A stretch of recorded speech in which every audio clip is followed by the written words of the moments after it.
حضرت ام سلمہ رضی اللہ تعالیٰ عنہ بیان کرتی ہیں، ایک دفعہ حضور نبی اکرم صلی اللہ علیہ وآلہ وسلم ایک صحرا میں سے گزر رہے تھے۔ کسی ندا دینے والے نے آپ صلی اللہ علیہ وآلہ وسلم کو یا رسول اللہ کہہ کر پکارا۔ آپ صلی اللہ علیہ وآلہ وسلم آواز کی طرف متوجہ ہوئے، لیکن آپ صلی اللہ علیہ وآلہ وسلم کو سامنے کوئی نظر نہ آیا۔ آپ صلی اللہ علیہ وآلہ وسلم نے دوبارہ غور سے دیکھا تو وہاں ایک ہنی بندھی ہوئی تھی۔ اس نے عرض کیا، یا رسول اللہ میری نزدیک تشریف لائیے۔ پس آپ صلی اللہ علیہ وآلہ وسلم اس کے قریب ہوئے اور اس سے پوچھا، تمہاری کیا حاجت ہے؟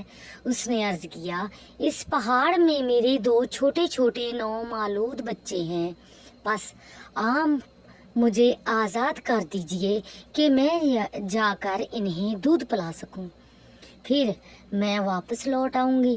آپ صلی اللہ علیہ وآلہ وسلم نے پوچھا، کیا تم ایسا ہی کرو گی؟ اس نے عرض کیا، اگر میں ایسا نہ کروں تو اللہ تعالیٰ مجھے سخت عذاب دے۔ پس آپ صلی اللہ علیہ وآلہ وسلم نے اسے آزاد کر دیا۔ وہ گئی، اس نے اپنے بچوں کو دودھ پلایا اور پھر واپس لوٹ آئی۔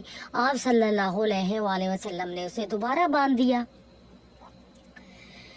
پھر اچانک وہ عربی جس نے اس ہرنی کو باندھ رکھا تھا متوجہ ہوا۔ اس نے عرض کیا، یا رسول اللہ میں آپ کی کوئی خدمت کر سکتا ہوں؟ آپ صلی اللہ علیہ وآلہ وسلم نے فرمایا، ہاں، اس ہرنی کو آزاد کر دو۔ پس اس عربی نے فوراً آزاد کر دیا۔ وہ وہاں سے دوڑتی ہوئی نکلی اور وہ کہتی جا رہی تھی، میں گواہی دیتی ہوں کہ اللہ کے سوا کوئی عبادت کے لائق نہیں، اور آپ صلی اللہ علیہ